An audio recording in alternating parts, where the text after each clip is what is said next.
Hi, I'm Kevin Miller from Solve3D. Today I'd like to talk about a little function that we have that is called rename images in Solve CSV. And the use case around this function is, say you've been out collecting data, some sensors work this way, not all of them work this way obviously, but some work this way. Sometimes every time you start and stop your sensor, you're going to get a different run, and a run of data in your folder. And so if we look at one run, typically they might start with images like this, where they've been renamed to pano underscore and then a number, and they increment from there. You get 0 and then 0, 1 and 0, 2, 0, 3, etc.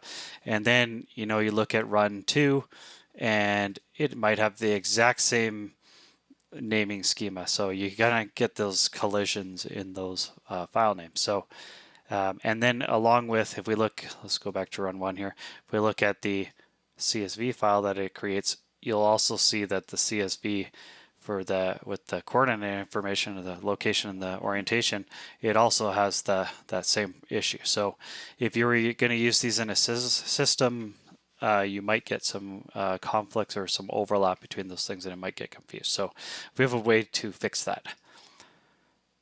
So we'll just shut that down. Okay, so in Solved Engine, if you just search for the function called rename, you're going to find rename images in Solve CSV.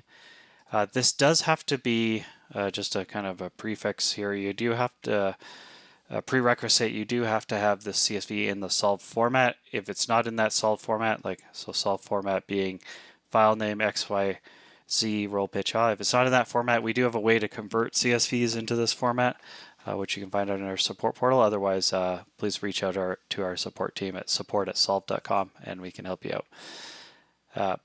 So yeah, back to the function. You just click on it, adds to the operation area. Then I select the CSV. So I'm going to go to rename here, run 1, pick my CSV. And I need to pick a folder of where the images are, same folder. And then the unique string's up to you. So you can either prefix the file name or suffix the file name. I'm going to prepend, or I guess prefix the file name with, let's call it day1 underscore. And I'm going to do a prefix. And I'm going to choose to rename the existing images. I can choose to copy them and make a copy of all the images into a new directory if I want, but I'm going to rename them. And I'm going to put the output back in that same folder. So there we go.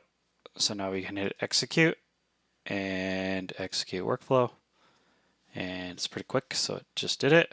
So now if we go back to that directory, run 1, you see now all of these file names have day1 underscore appended at the beginning. And if we look at we have our new CSV, still made a backup of the old one if you need it just in case, but day1, run 1, you can see all of these have also been prefixed with the string I specified. So that's it. Now you can use that on, you can load it in the engine viewer or load it into something like that, some software like that, and use that data. And then you could repeat the step for other runs if you needed to. Otherwise, if you only have 2, you're good to go. Hope that helps. Thanks very much. Bye-bye.